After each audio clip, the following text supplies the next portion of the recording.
Pinaganap na ang isang suspect sa panggagahasa sa isang babae sa Tondo, Maynila.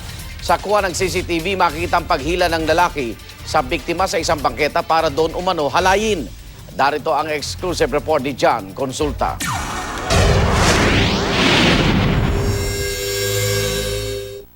Lumabas yung lalaki. 12:40 seconds. Sa CCTV video ito, makikitang naglalakad at palinga-linga ang isang nakasombrerong lalaki sa kanto ng Abad Santos at Corregidor Street sa Maynila.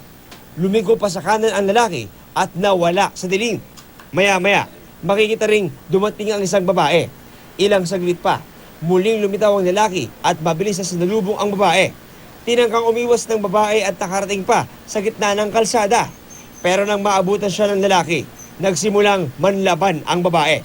Gayunman, nakaladkad pa rin siya sa pagitan ng mga nakaparadang sasakyan sa bangketa. Dito ginahasa umano siya ng lalaki bagamat di na nakita sa CCTV. Nang makapanayam ng GMA News ang 22 anyos na dalagang biktima, bakas pa sa kanya ang matinding takot.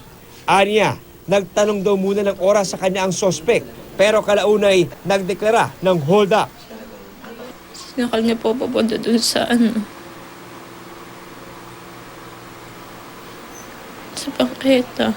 Yun na po, lumaban naman ako kaso hindi ko siya kaya.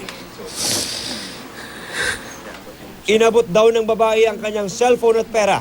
Pero iba pala ang pakay sa kanya ng sospek.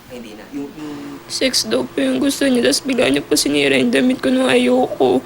Sinabi ko siya pa, kuya naman parang wala kang kapatid na babae, pati nanay.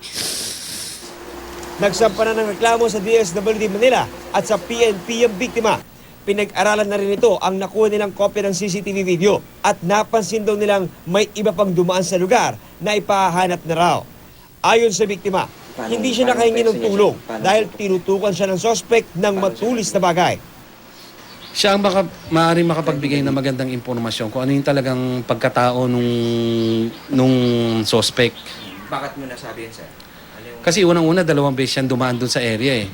So, ibig sabihin, maaari talagang nakita niya mismo yung suspect habang ginagawa yung kanyang krimen. Ang biktima naman, tutulungan din ng mga otoridad na makabangon.